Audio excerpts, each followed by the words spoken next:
जय हिंद साथियों, नमस्कार। मैं हूं अभय और आप सभी का स्वागत करता हूं आपके अपने परिवार अभय एक्सेल कंप्यूटर में। दोस्तों, आज के इस वीडियो में हम 8 नवंबर को ट्रिपल सी एग्जाम में पूछे गए मोस्ट इंपॉर्टेंट क्वेश्चन डिस्कस करेंगे और इन क्वेश्चंस को हमारे पास सेंड किया है लक्ष्मी वर्मा जी ने, अवनीश कुमार जी ने, अनूप प्रताप सिंह जी ने, धर्मेंद्र कुमार जी ने, संदीपन जी ने जो वेस्ट बंगाल से बिलोंग करते हैं, दीपक वर्मा जी ने, अतुल प्रजापति जी ने, अक्षय जी ने, अमृत तोमर जी ने, मैथमेटिक्स हब ने, प्रदीप कुमार वर्मा जी ने और आकाश शर्मा जी ने। सबसे पहले इन सभी लोगों को बहुत बहुत धन्यवाद। आप भी एग्जाम के बाद क्वेश्चन हमें जरूर सेंड करिएगा। क्वेश्चन अगर आप व्हाट्सएप पर सेंड करना चाहते हैं तो हमारा व्हाट्सएप कॉन्टेक्ट है 8181871106। इसके अलावा फेसबुक या इंस्टाग्राम पर आप अभय एक्सेल कंप्यूटर सर्च करके क्वेश्चन हमें सेंड कर सकते हैं। अगर आप मेल करना चाहते हैं तो हमारी मेल है abhayexcelcomputer@gmail.com। इसके अलावा कमेंट बॉक्स में क्वेश्चंस को आप लिख देंगे तो वहां से भी उन क्वेश्चंस को हम ले लेंगे और अपनी क्लासेस में आपके नाम के साथ उन क्वेश्चंस को जरूर डिस्कस करेंगे। तो आज के इस वीडियो में जो क्वेश्चंस हमें मिले हैं उसमें से सभी के थोड़े थोड़े प्रश्नों को लेकर हमने पूरा कलेक्शन किया है, क्योंकि सभी के प्रश्न एक साथ डिस्कस करना थोड़ा सा मुश्किल है। तो टाइम वेस्ट ना करते हुए चलिए शुरू करते हैं आज की क्लास। और क्लास को स्टार्ट करने से पहले वीडियो को आप ज्यादा से ज्यादा शेयर कर दीजिए और लाइक कर दीजिए ताकि ज्यादा से ज्यादा स्टूडेंट्स मेरे साथ जुड़ सकें और आसानी से ट्रिपल सी एग्जाम टॉप कर सकें। तो चलिए शुरू करते हैं।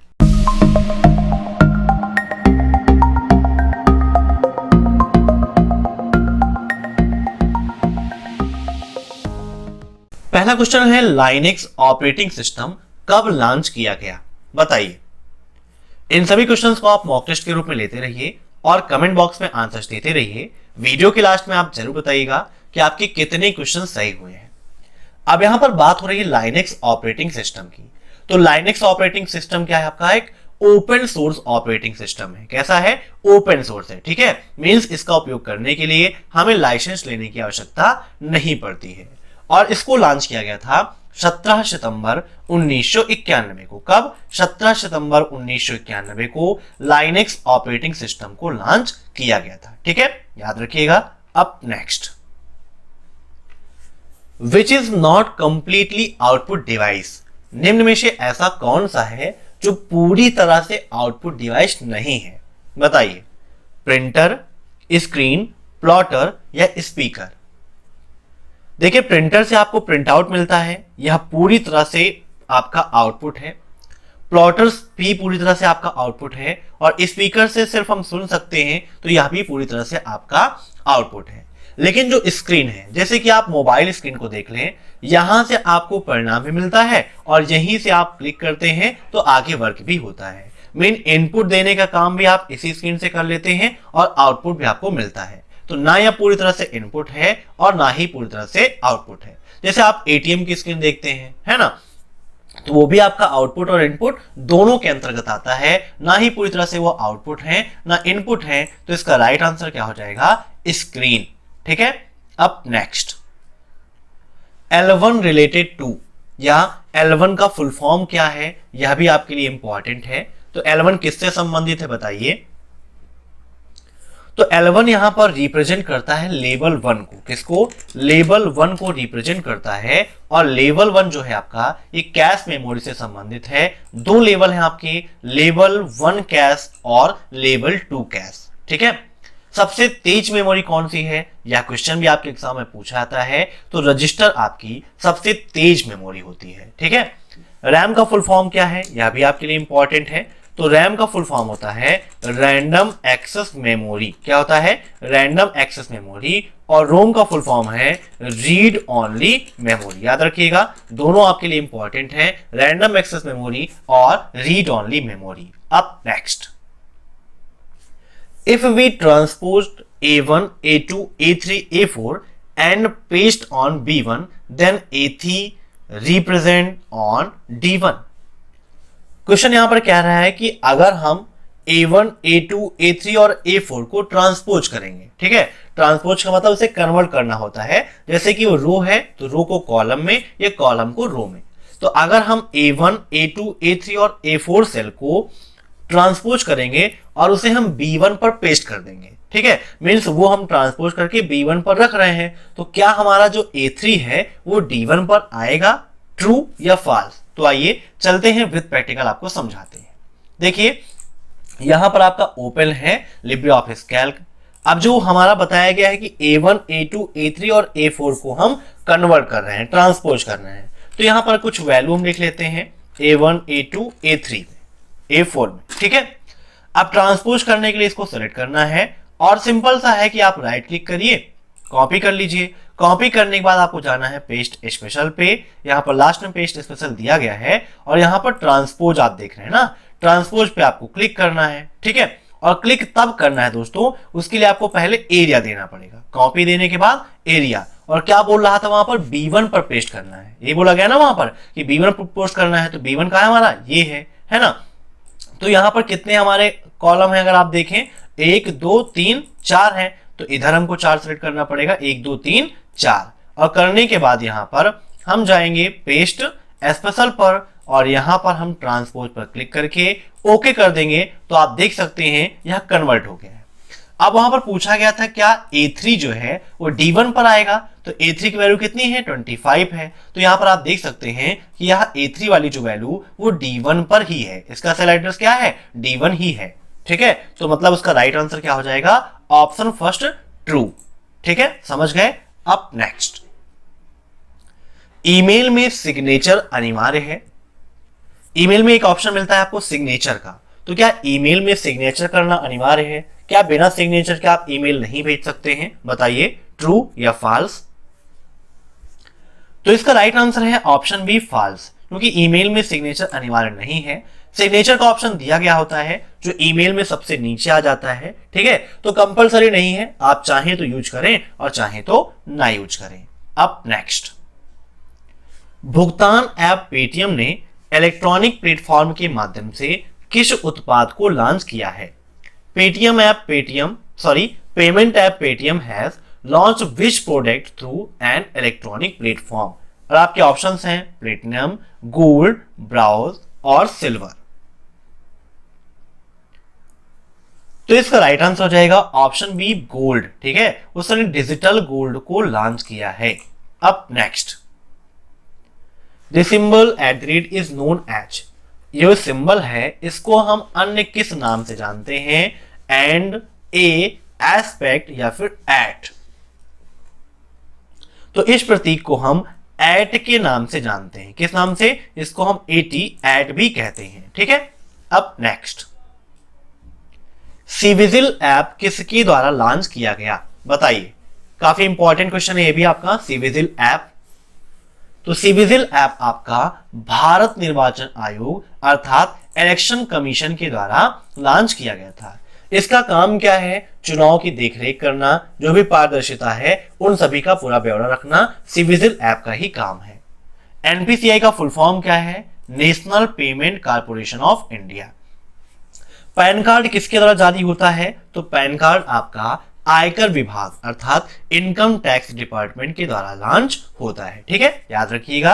अब next, divide by zero error is means अगर आप कैल्क में किसी भी संख्या को जीरो से डिवाइड करते हैं तो वहां पर कैसी एरर आपको देखने को मिलती है।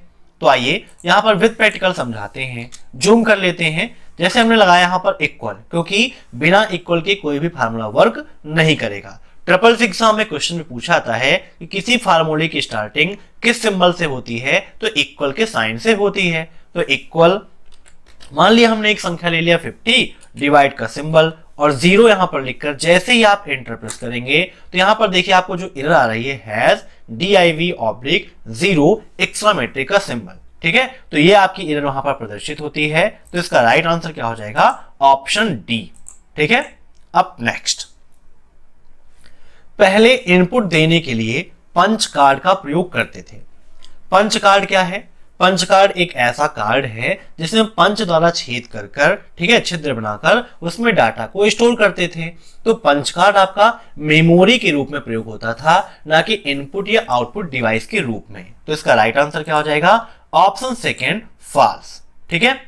दोस्तों वीडियो के नीचे मैंने 2000 क्वेश्चंस की पीडीएफ की एक लिंक दी है, और वहां ई बुक मैं लगातार अपडेट करता रहता हूं लेटेस्ट क्वेश्चन के साथ, तो वहां से आप उसे डाउनलोड करिएगा, जहां पर लिब्रे ऑफिस की शॉर्टकट कीज, लाइनेक्स यूनिक्स की कमांड्स, सभी फुल फॉर्म्स, फाउंडर नेम और चैप्टर वाइज वहां पर क्वेश्चन आंसर आपको मिल जाएंगे, जो आपके लिए बहुत ही उपयोगी साबित होंगे। तो फटाफट उसे डाउनलोड करिए। अब next, augmented reality and virtual reality is the same thing. क्या ऑगमेंटेड रियलिटी और वर्चुअल रियलिटी एक है? इसे हम शॉर्टकट में AR कहते हैं ऑगमेंटेड रियलिटी को, और वर्चुअल रियलिटी को हम VR कहते हैं। कभी कभी एग्जाम में ये क्वेश्चन पूछ लेता है कि AR and VR is same thing, तो आप याद रखिएगा AR का फुल फॉर्म और VR का फुल फॉर्म। AR का फुल फॉर्म ऑगमेंटेड रियलिटी और VR का फुल फॉर्म वर्चुअल रियलिटी। ये दोनों सेम है, इसमें कोई भी दो राय नहीं है, तो इसका राइट आंसर क्या हो जाएगा? ट्रू हो जाएगा। ठीक है, याद रखिएगा। अब नेक्स्ट, क्या डायरेक्टरी को फोल्डर भी कहते हैं? ट्रू या फॉल्स? ट्रू एंड फॉल्स के काफी क्वेश्चन एग्जाम में आ जाते हैं। अभी यहां पर प्रदीप जी ने बताया था कि उनके एग्जाम में 40 से 50 क्वेश्चन ट्रू एंड फॉल्स के आए थे। तो किसी के एग्जाम में सेम क्वेश्चंस नहीं होते हैं। एक ही एग्जामिनेशन सेंटर में बैठे हुए दो लोग हैं अगल बगल में, उनके भी सारे क्वेश्चन डिफरेंट होते हैं। ठीक है, तो बहुत सारे लोग ये भी कमेंट करते हैं कि सर इसमें से एक भी क्वेश्चन मेरे एग्जाम में नहीं आया था। तो मैं हमेशा आपको बताता हूं कि सभी के एग्जाम में एक जैसे क्वेश्चंस नहीं आते हैं, सभी के क्वेश्चन डिफरेंट होते हैं, इसीलिए सभी लोग अच्छे से तैयारी करते रहिए।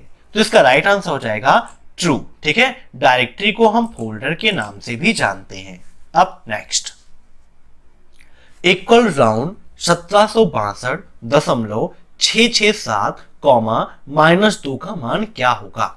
बताइए। तो आइए विद प्रैक्टिकल इसको समझाते हैं।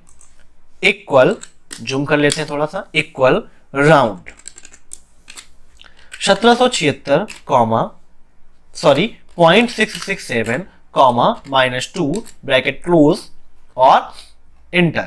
तो यहां पर दोस्तों देखिए कैसे वर्क करता है।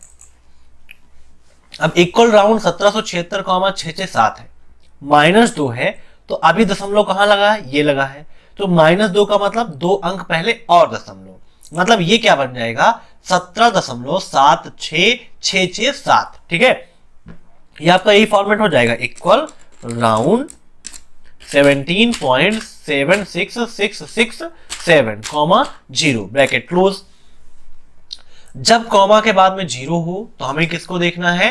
पहली संख्या को। पहली संख्या कौन सी है? 7 है। 7 क्या है? 5 से बड़ी है। 5 से बड़ी है तो क्या होगा? आगे वाले में एक ऐड हो जाएगा, मीन्स ये ऐड हो कितना हो जाएगा? 18। अब हमारे क्वेश्चन में क्या था? लास्ट में -2 था, तो 2 0 हम बढ़ा देंगे, तो आंसर कितना हो जाएगा? 1800 हो जाएगा। ठीक है, याद रखिएगा option B is right.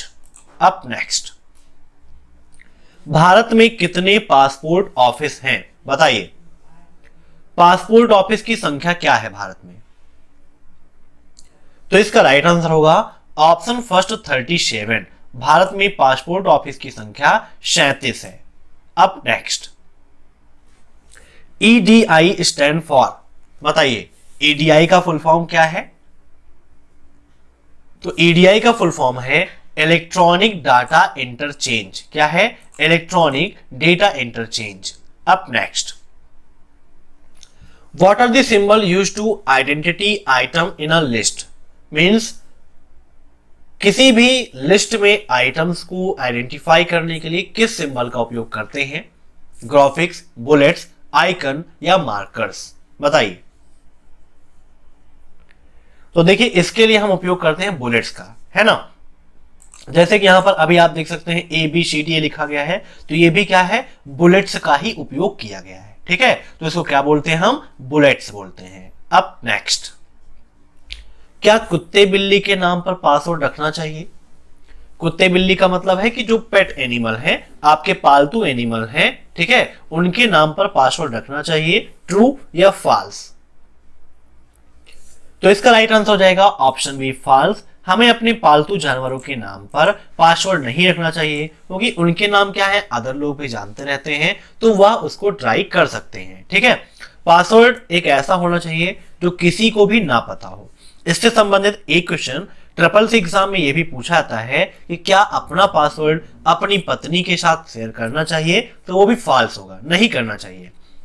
Means password आपका ऐसा हो जो किसी को भी ना पता हो, ना किसी भी फैमिली मेंबर, ना फ्रेंड, ना ही अन्य किसी को। ठीक है, अब next, full form of IMF।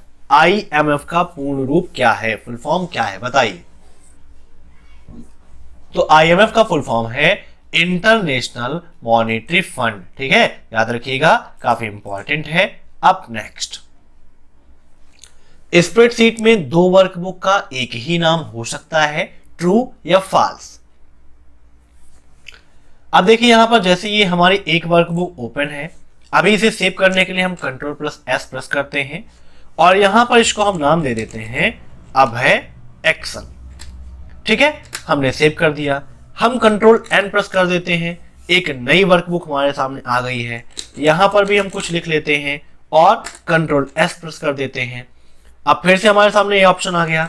अब यहाँ पर फिर से हम अभय एक्सेल लिखते हैं और जैसे ही ओके करते हैं तो आप देख सकते हैं कि आपके सामने मैसेज आ रहा है कि Abhay Excel .ods already exist. Means इस नाम से एक फाइल ऑलरेडी है, क्या आप उसकी जगह पर रिप्लेस करना चाहते हैं? अगर आप रिप्लेस करना चाहते हैं तो रिप्लेस हो जाएगी, लेकिन ये नहीं होगा कि दोनों फाइलें आपकी सेव रहें। ठीक है, एक ही नाम से। तो यहां पर पूछा गया है कि दो वर्कबुक का एक ही नाम हो सकता है, तो ये फॉल्स है। ठीक है, अब नेक्स्ट, भीम ऐप द्वारा कितने रुपए का लेन देन कर सकते हैं बताइए।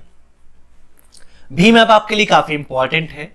सबसे पहला क्वेश्चन जो CCC में भीम ऐप से संबंधित पूछा था है वह यह है कि भीम स्टैंड फॉर, तो भीम का फुल फॉर्म होता है भारत इंटरफेस फॉर मनी। क्या होता है दोस्तों?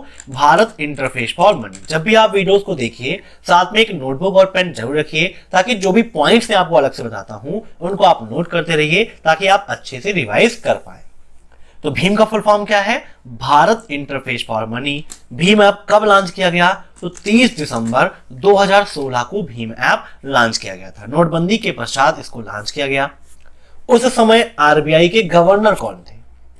जब भीम ऐप को लॉन्च किया गया तो उस समय RBI के गवर्नर कौन थे? यह क्वेश्चन में CCC एग्जाम में पूछा जाता है। तो उस समय RBI के गवर्नर थे उर्जित आर पटेल। कौन थे? उर्जित आर पटेल, याद रखिएगा।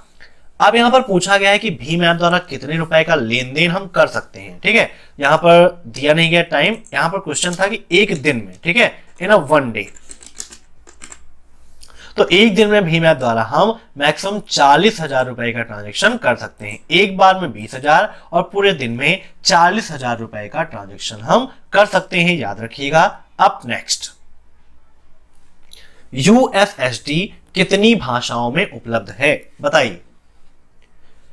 USSD का फुल फॉर्म क्या है? यह भी आज एग्जाम में पूछा गया था। USSD का फुल फॉर्म है अनस्ट्रक्चर्ड सप्लीमेंट्री सर्विस डाटा। क्या होता है? Unstructured supplementary service data. और यह आपका 12 भाषाओं में उपलब्ध है। कितनी भाषाओं में? 12 भाषाओं में उपलब्ध है। USSD सेवा का लाभ उठाने के लिए हम किस कोड का उपयोग करते हैं? तो *99# का उपयोग करते हैं। इसके द्वारा हमें कौन कौन सी सेवा मिलती है? तो मनी ट्रांसफर कर सकते हैं। ठीक है, अगर आप रिक्वेस्ट करना चाहो तो आप रिक्वेस्ट मनी भी कर सकते हो। मींस किसी से पैसा चाहिए तो आप उसके लिए रिक्वेस्ट भी कर सकते हो। अगर आपको बैलेंस चेक करना है तो आप बैलेंस भी चेक कर सकते हो।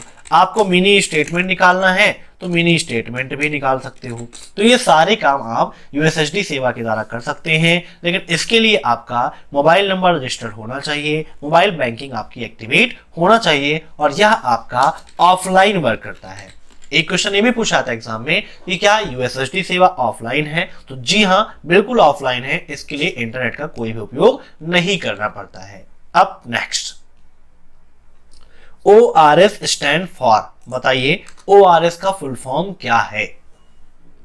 ये वो ORS नहीं है जो ORS घोल आप पीते हैं, ठीक है, ये कंप्यूटर से संबंधित ORS है। तो ORS का फुल फॉर्म देखिए, आउटपुट रिकॉर्डेड सेपरेटर भी होता है और ऑनलाइन रजिस्ट्रेशन सिस्टम भी होता है। ठीक है, ई हॉस्पिटल के अंतर्गत ORS का मतलब ऑनलाइन रजिस्ट्रेशन सिस्टम, जहां पर ऑनलाइन मरीजों का पंजीकरण होता है। ठीक है, तो ये दोनों होते हैं, इसीलिए इसका राइट आंसर हो जाएगा ऑप्शन 4 A एंड B दोनों।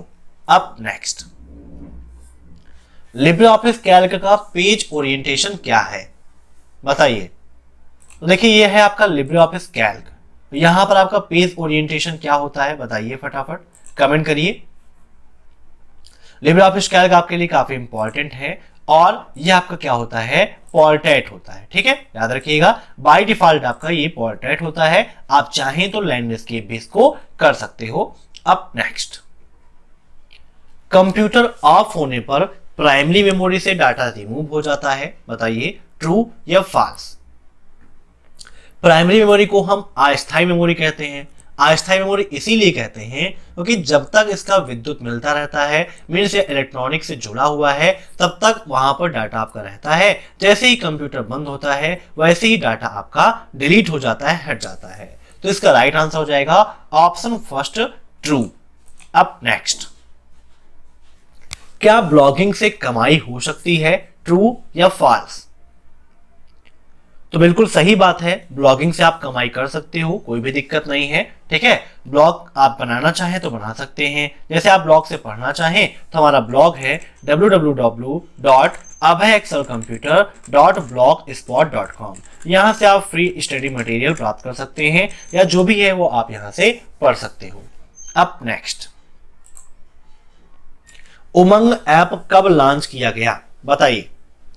उमंग ऐप है क्या, उमंग का फुल फॉर्म क्या है, यह भी आपके लिए इंपॉर्टेंट है। उमंग ऐप में एन क्या प्रेजेंट करता है, यह क्वेश्चन भी काफी पूछा जाता है। तो उमंग ऐप में एन जो है आपका वो न्यू एज को प्रेजेंट करता है और उमंग का फुल फॉर्म होता है the unified mobile application for new age governance. Note कर लीजिएगा, the unified mobile application for new age governance, और यह लॉन्च किया गया था 26 नवंबर 2017 को। ठीक है, तो जो भी गवर्नमेंट की योजनाएं हैं, है ना, जैसे गैस सिलेंडर की बुकिंग है, पैन कार्ड है, पीएफ की सुविधा है, जो भी गवर्नमेंट की स्कीम है उनको आम जनता के पास पहुंचाने के लिए उमंग ऐप को लॉन्च किया गया था। यहां पर सेंट्रल गवर्नमेंट और स्टेट गवर्नमेंट दोनों की योजनाएं आपको मिलती है।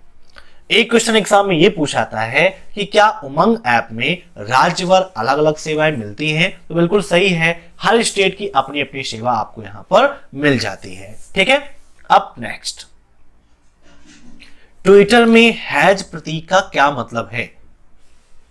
मीन्स हैज वहां पर किसका सिंबल है, रिट्वीट का, मेंशन का, ट्रेंडिंग का या फिर मैसेज का।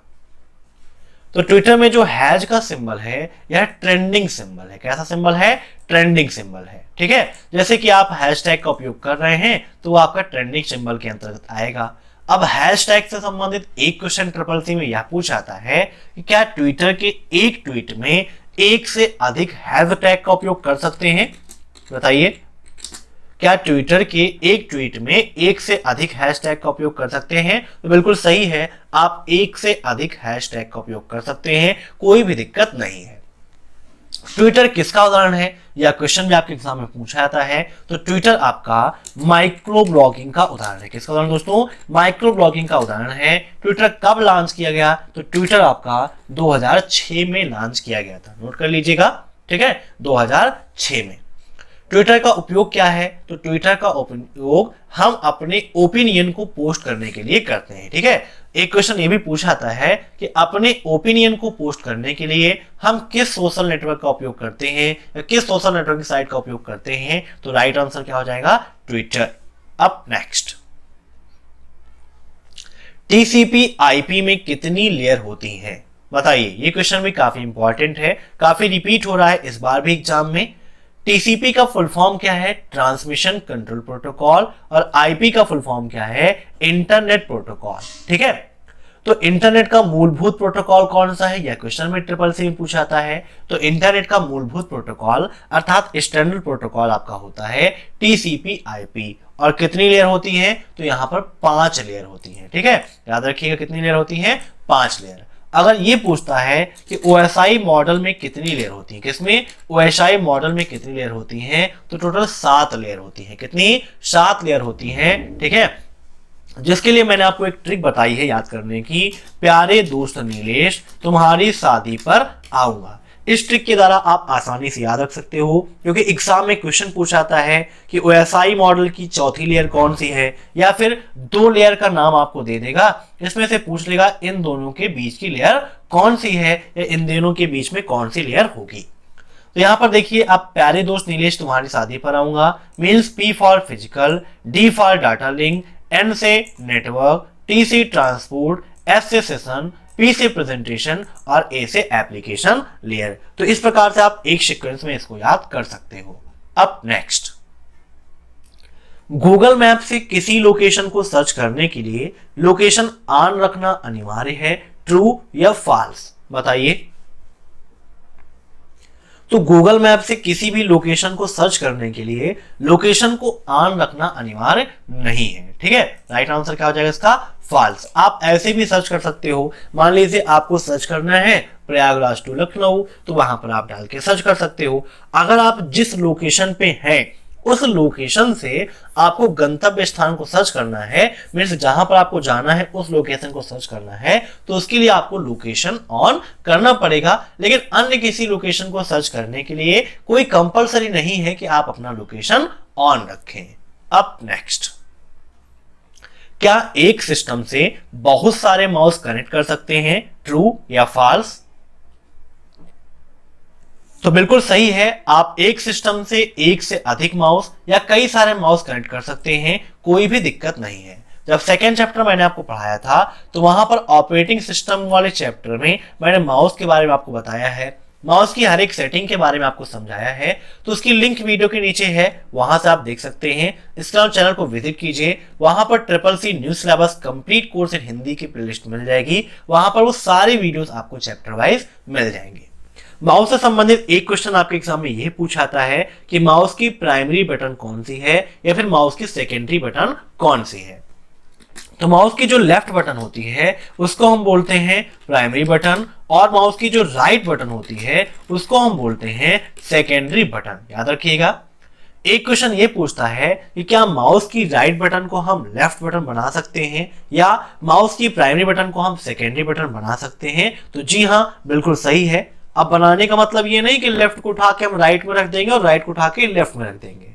यहां पर इसका मतलब ये है, इसका तात्पर्य यह है कि लेफ्ट का वर्क राइट करेगी और राइट का वर्क लेफ्ट करेगी। तो ये काम भी आप कर सकते हैं। उसके लिए कंट्रोल पैनल में आपको माउस ऑप्शन पे जाना होगा और वहां पे पहला ऑप्शन मिलता है स्विच प्राइमरी टू सेकेंडरी का, ठीक है। तो आज की वीडियो में बस इतने क्वेश्चंस। मैं आशा करता हूं कि आपको यह वीडियो पसंद आया होगा। अगर आपको यह वीडियो पसंद आया हो तो वीडियो को लाइक जरूर करिएगा और चैनल पर नए हैं तो चैनल को सब्सक्राइब करके बेल आइकन जरूर प्रेस करिएगा। और जिनका भी एग्जाम है वो एग्जाम के बाद क्वेश्चंस हमें जरूर सेंड करें। Thanks for watching my video. फिर मिलते हैं नेक्स्ट क्लास में, तब तक के लिए बाय बाय।